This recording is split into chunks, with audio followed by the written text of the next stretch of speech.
bakiwaganya sente bakiwaganya sente z'amafimu yani anti yani yagala sweetheart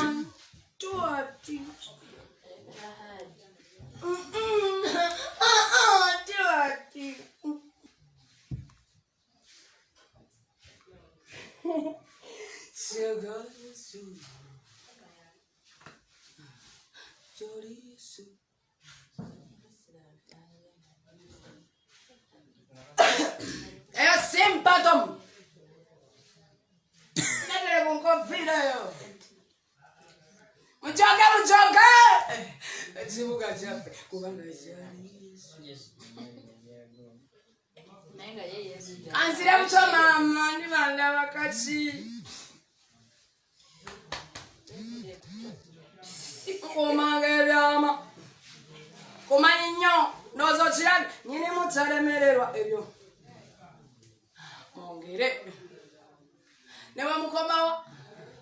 Wenasibi.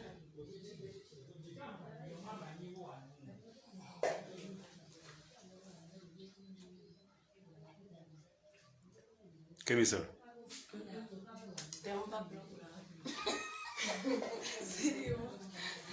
Ibasemo ma. What? Program ya jaba batakuwa. Program ya jaba batakuwa. Ya muda mazikunju za tako.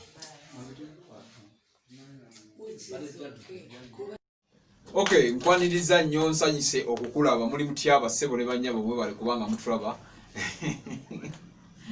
Makabeeramu. Muli mutya yonna gye musinziira okutulaba.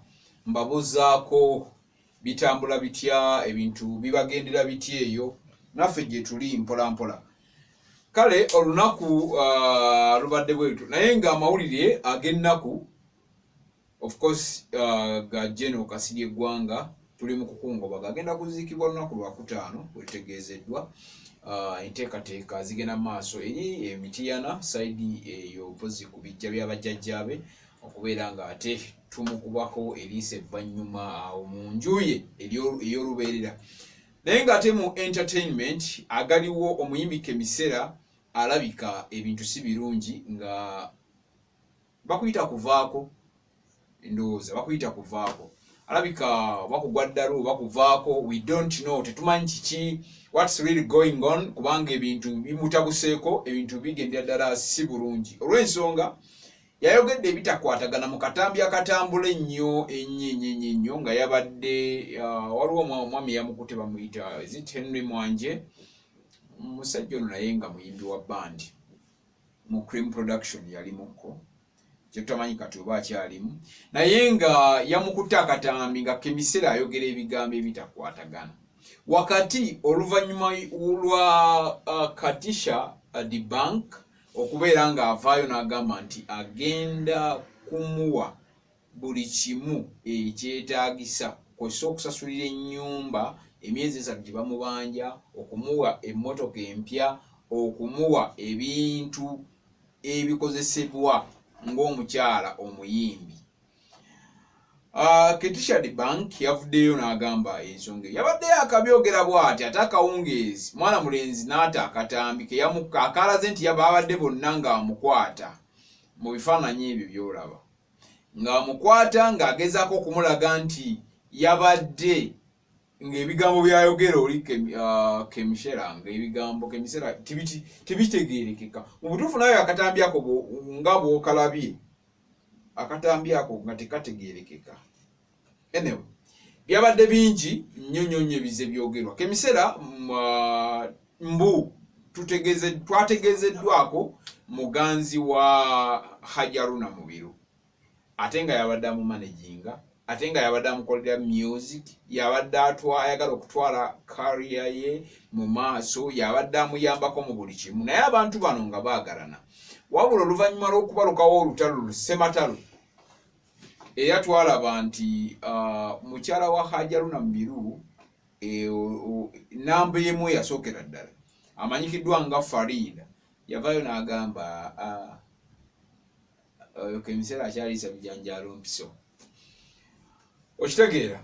Kale ebintu bibadde bingi ebya kemisera bayida wekalabika katandika butandisa katambika kemisera ne Hajja Haruna kuba omwana ono kitegezeddwako ensonda enexfu nti omwana ono kirabika laavu ye mutawanya abadde ayagala nnyo Haji ate Haji oluvannyuma lw'okuvaayo jjukira nti ebintu bya kemisera byatandika last week naye Haji n'asooka n'asirika kakati weekend eba etandika Hajja Haruna n'avaayo n'ayogera ekigambo n'agamba nange nkutadde genda kankuveeko kankwesonyiwe kati Hajja Haruna mu kwogera oluvannyuma lw'okwogera ebigambo ebyo kemisera n'atandika okuba nga obwongo buli upside down. Waliwo omuwala amubeerako ennyo mukwano gwe eyaganye omwatuukiriza amannya yagambye kemisera tewali kyayagala ku nsi nga Hajja Haruna. Kati ffe wetulowooleza nti laavu yeruma omwana ono oba kubanga mutuufu ebintu bizibu nnyo nti omwana yatuuse okwogera ebigambo ebitakwatagana. Bannange kakati simanyi tugende atulugira sente muzirye lya sente ate njagala oli mwagala nnyo ebigambo nga tebikwatagana ebiri mu katambi ka kemisera. Ekyo kyatabudde abawagizi be ne bagamba omuyimbi waffe agudde eddalu kiki era bigenze okuggwa nga mu kunoonyereza ennyo ng'omwana ono liyinza obba si ddalu kubanga bali omwana ono yavuddeyoko n'agendako ne wa Pastor Bugembe twategeddeko yagenzeko wa Pastor Bugembe bwe yavuddeyo mbu ne bamutwala e Mulago ne bamutwala e Butabika. Yes tutegeddeko mbu bwe yavuddeyo lwabadde lunaku lwabadde lwajjo bwe yavuddeyo ne bamutwala e Butabika from Pastor Bugembe. Kati tetumanyi kiki kyazzeeko twagala kunoonyereza kulaba really yagenze e Butabika oba ate mbu bapulaninga mutwala mu rehab kubanga jjukira abadde mbu akozesa omwenge mbu akozesa enjaga mbu akozesa ebintu ebitamiiza bingi nakyo kisobola okuba nga kyamuletedde okuba nga avaako okitegeera. So ye embeera eri wakati wa kemisera ne Hajji Haruna mu biru kitooke okitegeera muganda wange bibadde bingi ebizo bimwogerwako. Hajji Haruna mu biru nga bwe nabagambye nti yasose n'agaana okwogera eri abamawulire n'agaana okutwogera okurespondinga. Finally yavaayoko n'ayogera katambi awo mabega n'akola interview n'agamba nti omwana oyo yamuyamba nnyo era bw'aba asazeewo okugenda yamutadde ebyo bikomyawo. Okono kwe kwava entabwe okubeera nga ate kwe kwavudde entabwe y'okulaluka kw'omutwe ogwa kemisera. Ketisha da Bank yavaayo nga bwe naba wakatambi amawulire agali gakwata ku Ketisha da Bank n'avaayo n'agamba agenda musasulira buli kimu era n'amusako ne manager we ayitibwa Ray Superstar oyo blogger be bamu kubaali kubagenda mu NRM bablogger oyo blogger yagenda ne Ashba Kato Ray Superstar kakati no yagambye mbu yagenda obeera manager we naye nga oli the bank yasasula essente buli kimu era yagenda okugula Hariya yagenda okusasula apartment emunyonyo kubanga yamugambye agenda musasula apartment emunyonyo bw'amala agenda bw'amala musasula apartment emunyonyo amale amutwale mu studio amale amusasule Hariya empya new model akola ebintu bingi ebyetaagisa okuba nga omuyimbi omukyala by'alina okukola naye kino ekyeddalu kizzeewo ng'oli amaze okujja ate oyo si yekayekayi yavuddeyo okubeera ng'agenda okuyamba kemisera ne maama Fiina yavaayo ng'agenda kumuwa kemisera era maama Fiina n'agamba agenda muwa obukadde 2 for her rental issues amala okusetolinga amabanja agamubanjibwa ku nnyumba gy'asulako y'emitwalo 55 kakadde akamu n'ekitundu naye maama Fiina yamugamba agenda muwa millions 2 okitegeera. waliwo omulala yavudde yaawo. So ebintu bibadde bingi ebya kemisera naye nga abagala omuyamba bangi. So kale ate bambi wafunidde eno etabu wejjidde n'abeera nga bagamba mbu ye yandibanga yagasse ewaya. Omuyimbi yeetaaga kumusabira oyo watuuse. Ffe tukkiriza nti ffe abali mu system tugirimu naddala eya music tukkiriza nti ayinza okuba nga si ddalo. Manyi abayimbi ebintu bingi ebibatuukako ensonga zibeera nnyingi. Kemisera oyo gwolaba mukyala mulungi. Kate bambi ayinza okuba abadde n'omukwano nga we boogera mbu alina omukwano mungi nnyo. Kati Hajji Haruna Mubiru Kemisera okubeera nga atandika okwogera ebintu ebitakwatagana katambi akakafulumye. Hajji Haruna Mubiru yamaze kukola interview era bwe weegendereza wali emabega abadde okay. Naye Hajji bwe yavuddeyo n'agamba nkutadde nkuva we wagambye ABCD n'oyogera kati nkutadde kuba mbadde kukolera ebintu bingi badde mu music bamupureyinga bakola batya nkutadde. Kemisera bwe yatandikidde okutabuka. Okitegeera? Kale neffe ne tulowooza nti kiyinza okuba nga Kemi abadde akyayagala nnyo Hajji. Naye nga Hajji kati akoze eki? Akooye.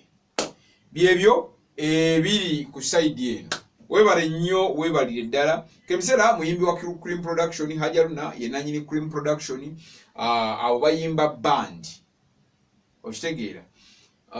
Hajji alinamu abayimbi bangi, ba Henry Mwanje, ba Grace Kani, waliwo abayimbi awo baddemu awo mu Cream Production by the wow.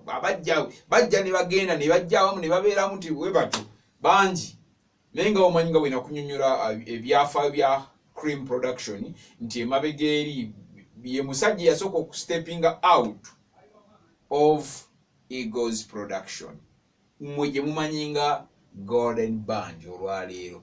Era Eagles Production ezadde Cream Production nezaala Golden Band nezaala the New Eagles nezaala n'abaana abayimba solo nga bo bayimba babivaako ebya band nga ayimba ogwo likes of Karo Nantongo.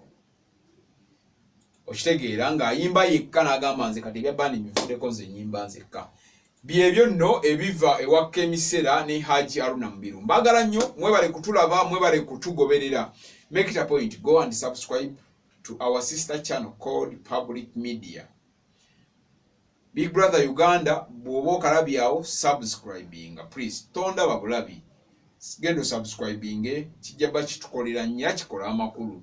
Subscribing nange muteekako ku ntiko mpeze like golo yaffe kati like mu myezi mitono nnyo twagala 10k subscribers. Omutwalo mulamba mu mugunkolere. Please make it a point and subscribe to my channel Big Brother Uganda. Kijaba kikola nnyo mukwano. Tolaba bulabi subscribing. Ate kirala genda mu comment section olikewo obubaka. Bwe tuba tunyumyanga ebirowoozo byange oba n'ebibyo nga bisobola okuba nga kola bwoti we wati kiri bwe kine bwe kiti tumirawo wennyini nnyini nja kugenda mpitemu ate show eddako endala mba nsobola okukusoma ne ngamba nti mukwano we bali kutulaba kola bwoti ne bwoti tuba tweyanza nnyo lwe Luganda mu ngeri ya Sseruganda naye nga tubaagala nnyo bwe oyagala okulanga naffe still kuba ku noti 756 968 bw'oba oyagala okulanga naffe noti 756 968 gikubeko ojja kuba osobola okufuna obulango ku channel yaffe eno olwaleero. Ate teweerabira okutwala omwana wo mu bantu bano esomero bayita the Diaz Preschool. Amasomero inshallah bajja babagaggula mukulembeza kyemanya ajja gaggula era tetujja kubeera wano mpaka nga tusoma. We bagulirawo we bati omwana wo mutwaye ku the Diaz Preschool liri Bunnamwaya ku Ntebe Road lituuka ku roundabout ezana okwate ku luguudo lugenda e Nyanama osobola kubeera nga ate olaba ekipande. Bw'oba oyita eno ku Freedom City we twayitanga ku Pida okkirire bwoti wansi mpaka e Nyanama okwate luguudo lugenda ku Moviti ojja kusangera ekipande the Diaz Preschool eriri e Bunnamwaya lisobola okubeera nga liyamba omwana wo okusoma ayiga ennimi 10 ayiga ebyokusoma bino bya bulijjo n'ebintu ebisomesebwa, ayiga ebintu byonna by'omanyi ebisomesebwa omwana n'abeera nga omwana agwanidde okubeera mu nsi ng'atambula bulungi. Senga Kulannama, Kezia Kulannama ali Kigo, akwata emiti Lweza, Mululuuza, Bombo, biki ebyo n'akunaza. Gendo naabe ku kyogero kya Senga Kezia Kulannama, asobola okubeera nga ebintu abikola bulungi nnyo. Mu abaana bali ebweru, abali e Dubai, Qatar, Saudi Arabia, Oman, mu America, Canada, Denmark, batulaba yonna gye musinze tulaba South Africa, mugende mulabe Senga Kezia Kulannama. Senga Kezia Kulannama ebintu bye abikola nga ayita mu emiti gino. So akola ne mwami bamuyita Jumba Lubo Waligaweesa, oyo ye Ssaabakabona w'enzikiriza gye bayita Tondizimu Faith. Abantu abo bw'otuuka ku Ntebe Road n'ovuga mpaka Kajjansi, bw'okwata omukono gwo gwa left, tambulako otambule ebitaala ebisooka, buuza wa Senga Kezia Kulannama, bajja kutuusaayo. So gendayo gwe sizaala, naddala abaana abatazaala abawala, oli omukyala muzibu nnyo mu kubeera ng'ate akuvumula ekirwadde ekyo. Nkwagala nnyo, Mukama Katonda abankuumire bannange, mwebale nnyo mwebale ddala okungoberera n'okutulaba, mubeere bulungi, mweraba.